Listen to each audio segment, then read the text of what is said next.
নিজের ভুল বুঝতে পেরে নতুনের কাছে ক্ষমা চাইলো মিঠি। হ্যাঁ বন্ধুরা, এমনটাই দেখা যাবে। তাই সম্পূর্ণ জানতে ভিডিওটিতে লাইক দিয়ে চ্যানেলটি সাবস্ক্রাইব করে দেখতে থাকুন।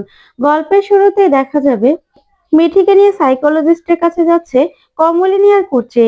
তখন মিঠি বলে, আচ্ছা, সবসময় এরকম নতুন কাকু যদি আমাদের সব সমস্যাতে চলে আসে তাহলে কেমন হয় বলো তো? তখনই কমলিনী বলে, আচ্ছা মিঠিমা, তুমি কি বলতে চাও বলো তো? কি হয়েছে তোমার? তুমি কেমন যেন অন্যরকম হয়ে গেছো। বলো মা, কি হয়েছে তোমার? তখনই মিঠি বলে, না মা, আমি শুধু এটাই বলতে চাই যে নতুন কাকু যদি সব ব্যাপারে এরকম ভাবে চলে আসে তাহলে তো আমাদের জন্যই এটা সমস্যা, তাই না? আমরা নতুন কাকুর উপর ডিপেন্ডেন্ট হয়ে পড়ছি। কোথায়? নতুন কাকুরও তো একটা আলাদা লাইফ আছে, তাই না? তখন কুর্চি বলে, মিঠি, তুই তো দেখছিস কেমন করে কথা বলছিস। তুইও তো দেখছি পাল্টে যাচ্ছিস তো দাদার মতো। তখন মিঠি বলে, কেন? তোমাদের মতো কথা না বললেই কেউ পাল্টে যায় পিসিমণি? আমি আমি একটু অন্যরকম ভাবে কথা বলছি বলেই আমি পাল্টে গেলাম? তোমাদের কাছে না এরকমই মনে হয়, তাই না? আমি তো ঠিকই বলছি। নতুন কাকুরও তো আলাদা একটা জীবন আছে। সেও যদি সব সময় আমাদের কথা ভাবতে থাকে তাহলে সে নিজের জীবনটা নিজের মতো করে কাটাবে কি করে? তখন কমলিনী বলে, আচ্ছা মিঠিমা, তোর নতুন কাকু কি ওরকম বল? সব সমস্যায় যদি তাকে আমরা নাও ডাকি তাহলে তো সে কষ্ট পাবে। তখন মিঠি বলে, না মা, এসব তো হতে পারে না। এটা তো এবার বন্ধ হওয়া দরকার। তখন কচ্ছি বলে, মিঠি, কি হয়েছে তোর মা? তুই এরকম করছিস কেন? তুই এরকম ভাবে কথা বলছিস কেন? কি হয়েছে তোর? তখন মিঠি বলে, এই যে নতুন কাকু, নতুন কাকু সবকিছু ছেড়ে ছুড়ে তারপরে আমাদের পাশে এসে দাঁড়ায় আমাদের জন্য। তাকে এই বাড়িতে আসলে কত কথা শুনতে হয়, সেটা সবসময় কি ভালো লাগে? ভালো লাগে না তো। আর তাছাড়া প্লুটোরও নতুন কাকুর উপর প্রচন্ড রাগ ছিল। নতুন কাকুকে নিয়ে আমাকে মাঝে মাঝে আমার উপর খুব রাগ দেখাতো। বলতো যে নতুন কাকু তোর হয়ে গেছে, তুই এখন নতুন কাকু সবকিছু। তোদের বাড়িতেই নতুন কাকু থাকে, আমাদের বাড়িতে তো মাঝে মাঝে আসে। এই নিয়ে প্লুটোর মনেও না খুব রাগ ছিল।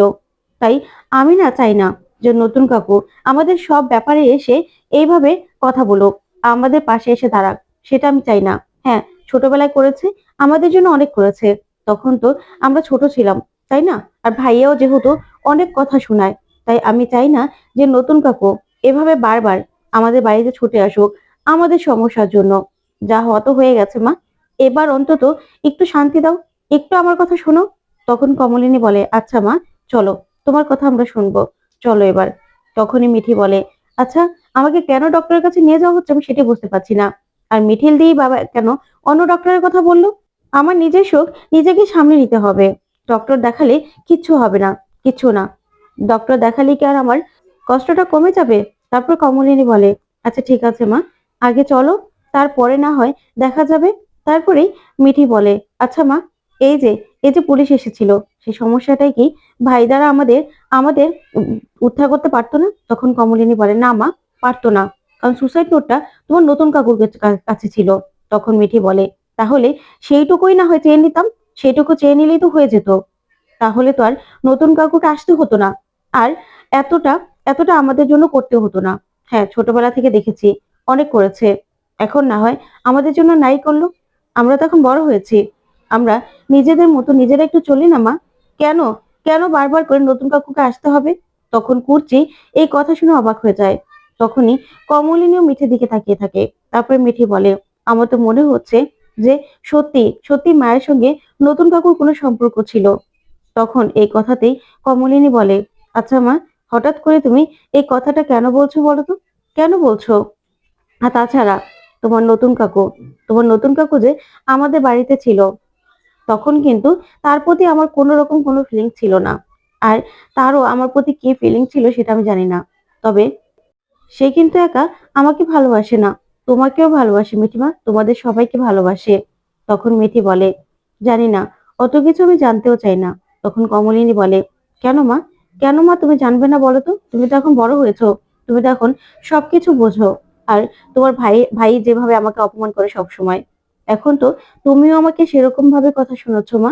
আর তাছাড়া ওই বাড়িতে সবাই সবাই আমার উপর যেভাবে সবসময় আক্রমণ করে, ওই বাড়ি ছেড়ে তো আমরা চলে যেতে পারবো না, আর তারা ওই বাড়ি ছেড়ে চলে যাবে না। তাহলে আর কি করার? এখন তো কথাগুলো শুনতেই হবে। আর সেগুলো শুনে শুনে তোমার মনটাও নষ্ট হচ্ছে। তখন মিঠি বলে, না মা, আমার মনটা সে কারণে নষ্ট হচ্ছে না। আর তাছাড়া তুমি কি পারতে না আমাদেরকে নিয়ে সারাটা জীবন কাটিয়ে দিতে?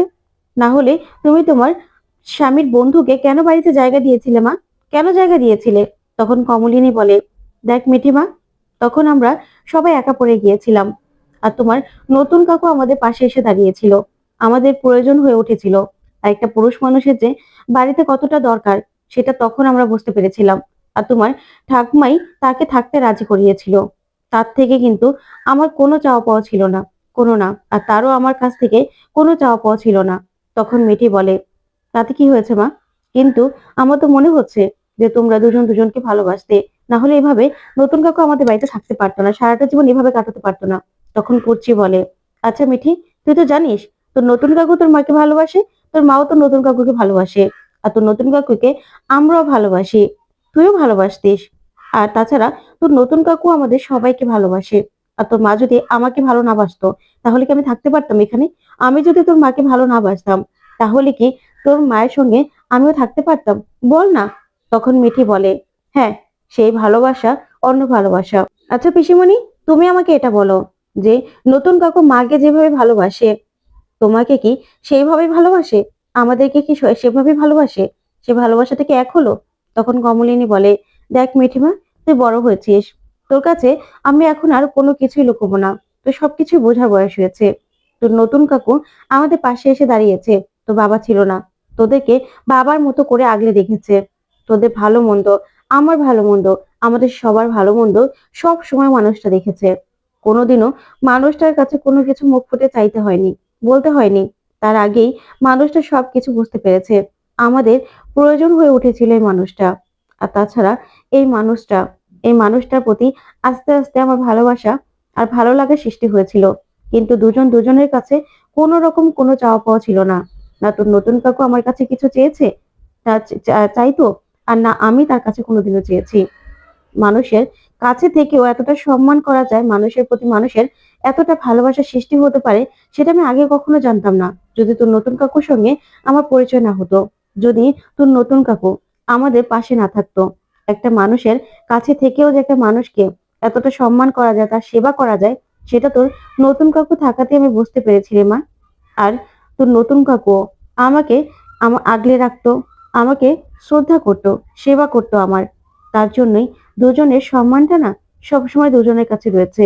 এটাতে কোনো রকম কোনো খারাপ কিছু ছিল না মা, কোনো রকম কোনো খারাপ উদ্দেশ্যও ছিল না আমাদের।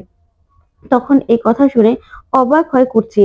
তখনই কমলিনী বলে, কিন্তু এখন যদি তোমার তাতে সমস্যা হয় তাহলে মিঠিমা, তুমি আমাকে বলো তোমার কিসের সমস্যা হচ্ছে, আমি সেটাই করব। তুমি যা চাও আমি তাই করব। বলো না, তুমি তুমি কি চাও? তোমার তো এখন মনের অবস্থা ভালো নয় মা, কিন্তু আমি জানি তুমি যা বলবে আমি তাই করব। তারপরে দেখা যাবে নতুন গাড়ি নিয়ে দাঁড়িয়ে আছে। তখনই মিঠিন মিঠিন নতুনকে দেখেই চমকে যায়। তারপরে রেগে গিয়ে বলে, এ কি, নতুন কাকু এখানে কি করছে? তখন কুর্চি বলে, তোর নতুন কাকুই তো আমাদেরকে নিয়ে যাবে। তখন মিঠি রেগে গিয়ে বলে, আমি কি কোনো জোকার নাকি? আমাকে এত জন মিলে তারপর ডক্টরের কাছে নিয়ে যাচ্ছে। তখন কুর্চি বলে, মিঠি মা, এটা কেমন কথা বলছিস? তোর নতুন কাকুকে না বললে তুই তো রাগ করতিস, আর তোর নতুন কাকুই তো তোকে নিয়ে যাবে। তখন মিঠি বলে, কেন সব সময় সবাইকে আমাকে নিয়ে যেতে হবে কেন? আর তাছাড়া আমাকে নিয়ে কে কে যাচ্ছ সেটা কি আমি জানতে চেয়েছি? জানতে চাইনি তো, আমাকে তো বলা দরকার ছিল। তখন নতুন এগিয়ে আসে, এসে বলে, কি ব্যাপার মিঠিমা, এত দেরি করলি কেন? চল, গাড়ি নিয়ে দাঁড়িয়ে আছি, রাস্তা জ্যাম পড়বে, যেতে দেরি হবে তো। এই বলে মিঠির হাতটা নতুন ধরলেই মিঠি হাতটাকে ছাড়িয়ে নেয় আর বলে, না, আমার সব ব্যাপারে তোমাকে আসতে হবে না। তুমি কেন এসেছো এখানে?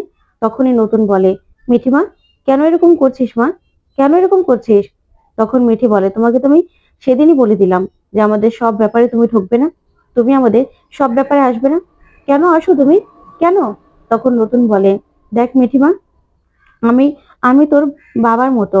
আর তাছাড়া আমি নিয়ে যাব না তাহলে কে নিয়ে যাবে বলতো? তখনই কমলিনী বলে, আচ্ছা নতুন ঠাকুরপো থাক না, ও যখন চায় না। তখন নতুন বলে, থাকবে না মানে? তারপর মিঠিকে কাছে টেনে নিয়ে বলে, বরং ওদেরকে পাঠিয়ে দেই, তুই আর আমি যাই। তখন মিঠি বলে, না, না, তোমার যাওয়ার কোনো দরকার নেই। শোনো, তুমি সব সময় আমাদের পাশে এসে এভাবে দাঁড়াবে না, দাঁড়াবে না। আর তাছাড়া ভাইয়ারা সব সময় তো খারাপ কথা বলে, এত অপমান করে, এগুলো না আমি সহ্য করতে পারছি না। তখন নতুন বলে, আচ্ছা মিঠিমা, তোমার কি হয়েছে? তোমার মধ্যে এরকম বদল আসলো কি করে মা? তোমার মনের মধ্যে কি চলছে বলো, তুমি আমাকে বলো। তখন তো মিঠি কিছুই বলে না। তখন নতুন বলে, কি চাও তুমি? বলো, আমি সেটাই করব। তুমি যদি চাও যে তোমাদের পাশে আর আমি আসবো না, তাহলে আসবো না। বলো না। তুমি তো আমাকে নিজের বাবার মতো দেখতে। আর আমিও তোমাকে আমার মেয়ের থেকেও বেশি ভালোবেসেছি মিঠিমা। তখন মিঠি বলে, কেন বুঝতে পারছো না? আমার কোনো কিছু ভালো লাগছে না। আমার কোনো কিছুতেই শান্তি পাচ্ছি না আমি। আমার অশান্তি লাগছে। আমার অস্বস্তি হচ্ছে। আমার ভালো লাগছে না। তখন কমলিনী বলে, আচ্ছা মিঠিমা, শান্ত হও তুমি। তোমার মনের মধ্যে কি চলছে বলো না। তোমার ভাইয়া তো আমাকে কত খারাপ কথা বলে, কত অপমান করে। সেগুলো শুনতে শুনতে না আমার সহ্য হয়ে গেছে মা। এবার তোমার মনের মধ্যে কি চলছে, তুমি কি চাও সেটা বললেও না আবার কষ্ট হবে না মা। বলো, বলো কি হচ্ছে। তখনই মিঠি প্রচন্ড রেগে যায় আর বলে, আমার মনের মধ্যে অনেক অস্বস্তি হচ্ছে। আমি জানি না, জানি না আমি কেন এরকম করছি। ভালো লাগছে না আমার, ভালো লাগছে না। কেন তোমরা আমাকে একটু শান্তি দিচ্ছ না?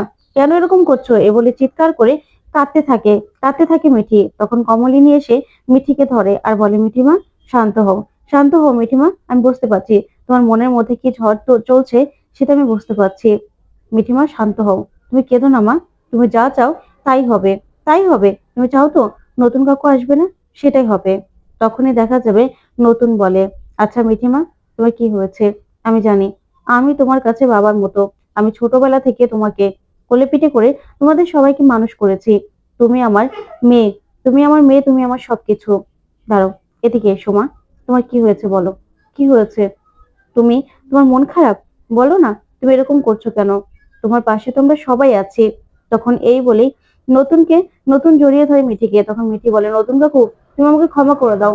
আমি যে কখন কি বলছি, কখন কি করছি কিছু বুঝতে পারছি না। তুমি আমাকে ক্ষমা করে দাও। তুমি আমার কথা কিছু মনে করোনি তো? তখনই নতুন মিঠিকে জড়িয়ে ধরে বলে, না মা, তুমি আমার মেয়ে। তুমি আমাকে সবকিছু বলতে পারো, সবকিছু। তোমার কথায় আমি কিচ্ছু মনে করছি না। তোমার মনের অবস্থা তো আমি বুঝতে পারছি মা। চলো, এবার তো ডক্টরের কাছে যেতে হবে। দেরি হয়ে যাচ্ছে তো। তোমার বাবা তোমার কথায় কিচ্ছু মনে করে না। তখনই নতুন সবটা মিঠিকে নিয়ে সামনে নেয় আর বলে, তুমি আমাকে যা খুশি তাই বলবে। আমার কিচ্ছু মনে করার কিছু নেই মা, কিচ্ছু না। তখন মিঠি নতুনকে জড়িয়ে ধরে কাঁদতে থাকে। তারপরে নতুন বলে, চলো মা, দেরি হয়ে যাবে। এই বলেই গাড়ির কাছে যায়। তারপরে দেখা যাবে গাড়িতে উঠে তারা ডক্টরের কাছে চলে যায়। ওইদিকে দেখা যাবে প্লুটোর জন্য স্মরণ সভার আয়োজন করেছে সবাই। তখন মৌ প্লুটোর ছবিতে মালা পরায়। আর এইদিকে এদিকে প্লুটোর এক বন্ধু সবার সামনে উপস্থাপনা করতে থাকে। তখনই বলে, আজকে আমাদের প্রিয় বন্ধু প্লুটোর স্মরণ সভার আয়োজন করেছি আমরা কলেজের পক্ষ থেকে। তাই এখানে এখানে শুধুমাত্র আজকে প্লুটোকে নিয়ে আলোচনা হবে। আর এখানে আমাদের স্যারও আছে। স্যার প্লুটোকে নিয়ে কিছু বলবে। তখনই দেখা যাবে স্যার প্লুটোকে নিয়ে অনেক কিছু বলতে থাকে আর বলে, প্লুটো খুব ভালো ছিল পড়ালেখায়। ও খুব ভালো রেজাল্টও করেছিল। কিন্তু যেদিন রেজাল্ট বেরিয়েছিল, এত ভালো রেজাল্ট করার পরেও প্লুটোর মুখটা আমি একদম কালো দেখেছিলাম। আমি ভেবেছিলাম যে ও এর থেকেও ভালো রেজাল্ট আশা করেছিল। কিন্তু তখন তো বুঝতে পারিনি আসলে ওর মনের মধ্যে কি চলছে। আসলে একটা সময় পরে বাবা মাকে সন্তানের মন বুঝতে হয়। তাদেরকে জোর করে কিছু করাতে হয় না। তাই এখানে কার দোষ ভুল সেটা আমি কিছু বলতে চাই না।